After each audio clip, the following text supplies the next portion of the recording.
예수와 하나 되기 60번째 예수 그리스도를 아는 것. 요한복음 17장 3절. 영생은 곧 유일하신 참 하나님과 그가 보내신 자 예수 그리스도를 아는 것이니이다. 성경은 하나님의 초월적 계시와 인간이 하나님을 만난 역사적 사건에 기초합니다. 하나님 아버지와 예수 그리스도가 어떤 분인지, 무엇을 하시는지, 인간은 어떤 존재인지 알려줍니다. 하지만 말씀을 아는 것은 체험하는 것입니다. 성경에 안다는 의미는 부부의 관계처럼 몸과 영혼으로 체험하는 것입니다. 우리가 하나님을 진실로 믿게 되는 것은 우리의 삶에서 하나님의 은혜를 체험할 때입니다. 그래서 우리의 믿음은 하나님과 만남에 기초합니다. 우리의 믿음이 성장하려면 우리의 삶에서 하나님의 은혜를 지속해서 받아야 합니다. 그것은 우리가 하나님과 동행하는 삶을 사는 것입니다.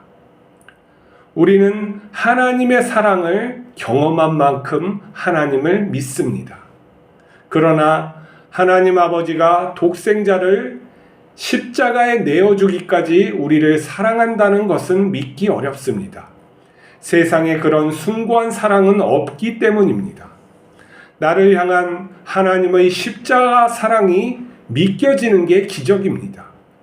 성령 하나님께서 우리 마음에 들어와 말씀을 깨우쳐 주시고 감동해 주셨기 때문입니다.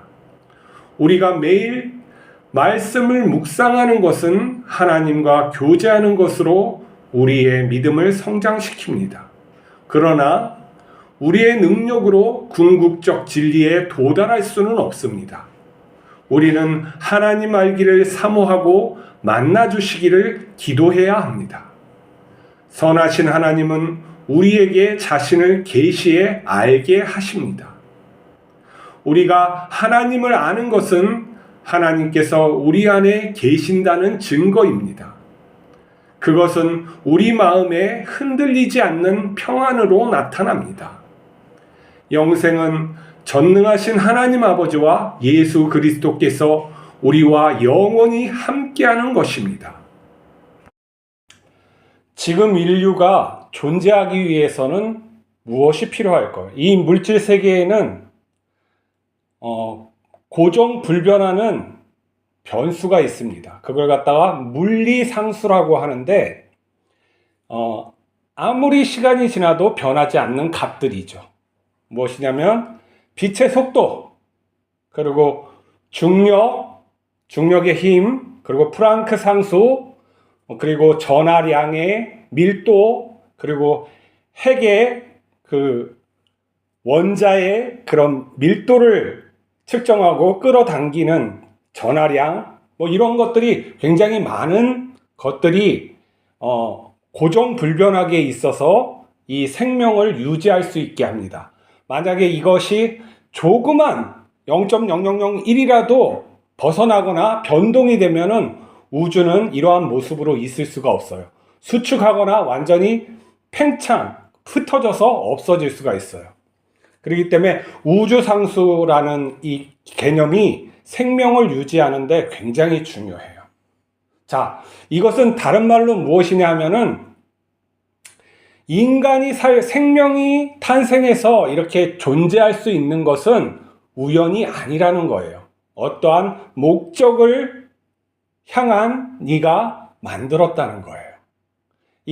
이것은 굉장히 확률로 아주 따지기 어려운데 얼마만이냐면은 10에 200 몇 승까지 곱해지는 거예요. 이게 확률이 얼마나 큰 거냐면, 만약에 원숭이 2마리가 자판 위에 뛰어가지고 돌아다니면서 우연적으로 글자를 쳐서 무엇을 만들어야 되면 성경을 쓰는 확률만큼 어려운 거예요.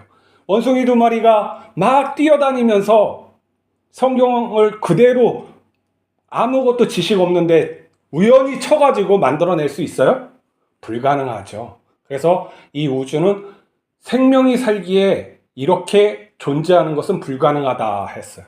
근데 어떤 불가지론자들은 이렇게 얘기를 해요.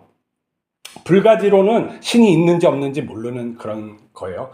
그것은 아니다. 인간이 존재하기 때문에 그런 것을 알게 되는 거니까 인간이 원리다라고 하는, 동어 반복적인 것을 말하는 거예요.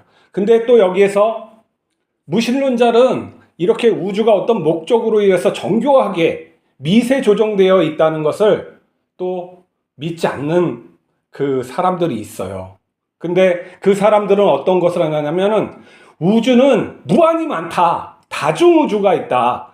그래서 끈 이론이나 이런 이론들을 만들어 놔가지고 10 몇 차원까지 이 세계는 있고 우주는 10의 500만 승까지 많다. 그래서 이런 우주가 있을 법하다.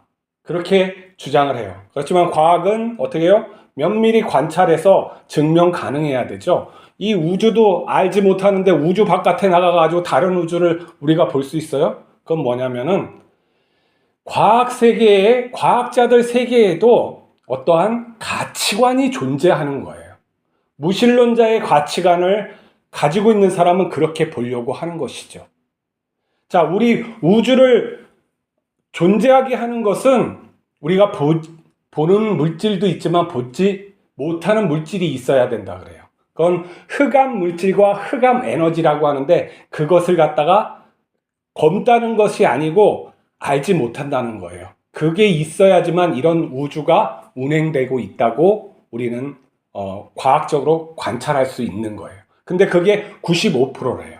근데 이걸 아직도 찾아내지 못하고 있어요. 간접적인 증거를 조금 찾아내고 있는데 이것을 찾는 사람은 노벨 물리학상을 무조건 따는 거죠. 그러한 것으로 찾아내서 이걸 우주를 설명할 수 있다면. 근데 어떤 사람은 그런 암흑물질이 이런 우주 상수를 갖다가 미세 조정하고 있다고 주장하는 사람들도 있어요.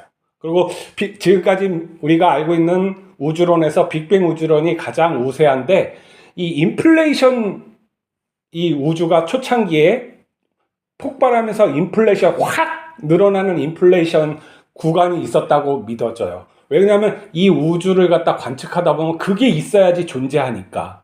그리고 우주가 가속 팽창한다는 것도 이 암흑물질을 떠올리지 않으면은 이렇게 모르니까. 근데 이 가속 팽창하는 게 또 있을 수가 없는 일이에요.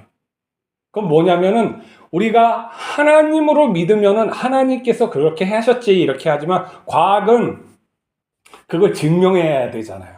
물리적으로 증명해야지 쳐주죠. 근데 우리가 하나님을 믿건 안 믿건 과학은 과학의 방법으로 해야 돼요. 근데 이것을 갖다가 하나님을 부인하기 위해서 다른 수학적 증명을 갖다가 수학을 만들어서, 수학은 진리가 아니에요. 진리의 부분도 있지만 사람이 상상해서 만들어서 조직할 수도 있어요. 이걸 끄집어와 가지고 사람이 이런 촉군 이론이나 어떠한 다른 다중우주론을 갖다 다른 방법으로 해서 신은 없다라는 것을 주장하는 건 그 사람의 신념이에요. 그러니까 우리가 과학을 정확히 무엇인지 알지 못하면 안 되는, 우리가 하나님이 창조했다고 믿는 사람들은 과학을 깊이 연구해야 돼요. 그리고 그 사람들이 믿고 안 믿고를 갖다가 그게 가치관이라는 것을 알아야 돼요. 자, 우리가 진화론을 또 생각할 때 하나님께서 진화의 방법으로 사람을 갖다가 창조했다고 생각할 수도 있어요. 이미 카톨릭은 교황의 칙령으로 그것을 받아들였어요. 이 진화론이 우리의 믿는 창조론하고 대적하지 않는다는 것을 갖다가 받아들였단 말이에요. 근데 우리가 많은 또 기독교의 과학자들이라는 사람이 엉뚱한 방법으로 그걸 갖다가 무시하려고 그러는 거예요. 근데 이 찰스 다윈이 있기 전에 많은 사람이 이미 진화론을 얘기했고 그걸 찰스 다윈이 묶어서 좀 더 과학적인 방법으로 얘기했어요. 근데 그의 가치관이 옛날엔 예수님을 믿는 대로 가다가 중간에 40대 때 그의 딸이 죽으면서 하나님께 그렇게 기도했는데 죽으면서 이가 완전히 물신론자로 도달하게 됐다고 생각을 해요. 그러면서 이 진화론을, 종의 기원을 쓰면서 그것을 무신론적인 관점에서 그 종의 기론을 쓴 거예요. 그렇지 않고 하나님을 진정으로 믿고 했다면 이 진화의 방법도 하나님께서 개입하셔서 우리에게 이런 것들을 만들 수 있다. 이게 뭐 우리가 어떤 다른 종에서 나왔다 이런 것도 하나님께서 개입하셔서 완전히 다른 종을 만들기 위해서 이 진화를 통해서 고등 하나님께 오게 할 수도 있다라는 것을 믿음이 있다면 아마 거기에다가 쓸 수도 있겠죠. 그럴 수도 있다. 이렇게 하면은 좀 더 완곡해지고 다른 사람, 믿는 사람들이 충격을 덜 받았겠죠. 근데 그의 인생에서 하나님을 만나지 못한 거예요. 왜 만나지 못했느냐? 하나님을 찾지 않은 거죠. 그가 찾을 수 있는 환경에도 그의 아내가 독실한 기독교 신자임에도 불구하고 그는 다른 거에 집중했어요. 그리고 자기의 어려울 때 그냥 가가지고 그렇게 한다는 거, 그거는 하나님을 기만하는 것이죠. 우리가 하나님을 갖다가 온전히 믿으려면 체험해야 돼요. 그러기 위해서 하나님 앞에 나가서 하나님의 말씀을 듣고 또 간절히 기도함으로써 우리가 하나님을 알아가는 거예요. 체험하지 못하면 내 믿음이 흔들릴 수밖에 없어요. 어느 연예인 부부는 자식을 낳는 것을 매번 실패했어요. 거의 출산당시에도 자식을 잃었죠. 그리고 지금 남편은 갑상선 암에 걸렸대요. 하지만 그들은 감사한대요. 이렇게 고백할 수 있는 건 무엇입니까? 그들의 인생에 하나님이 만져주셨고 그들이 하나님을 만난 그 경험을 통해서 하나님을 신뢰하는 거예요. 선하시고 전능하신 하나님이 나의 아버지, 나의 어머니, 나의 존재다라는 것을 고백할 수 있는 것이죠. 저는 이런 믿음을 생각해 봅니다. 그들이 죽어서 천국에 갔을 때 그들이 만나지 못한 그 자식이 엄마 아빠 부르면서 달려와서 안아주실 수도 있어요. 왜냐하면 선하신 하나님은 이 생명을 아무렇게나 두지 않아요. 그리고 우리의 목적은 하나님을 닮아가는 거예요. 하나님을 영광을 드러내는 존재로 하나님께서 이 생명을 창조하셨다는 거예요.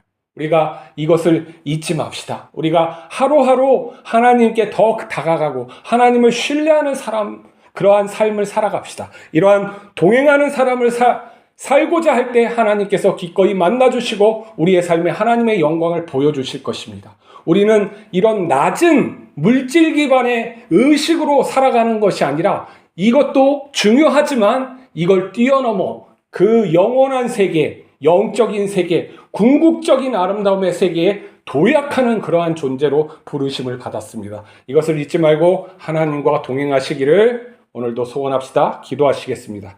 거룩하신 하나님, 우리와 함께 하심을 감사합니다. 우리가 하나님께 더욱 다가갈 수 있게 인도하여 주시옵소서. 우리를 긍휼히 여겨주시고 죄를 용서하여 주시고 또 만나주셔서 하나님과의 친밀한 사랑을 나누게 하여 주시옵소서. 우리가 궁극적으로 하나님 닮는 자녀가 되어서 하나님을 영원토록 찬양할 수 있도록 복을 내려 주시옵소서. 우리 주 예수 그리스도의 이름으로 기도하옵나이다.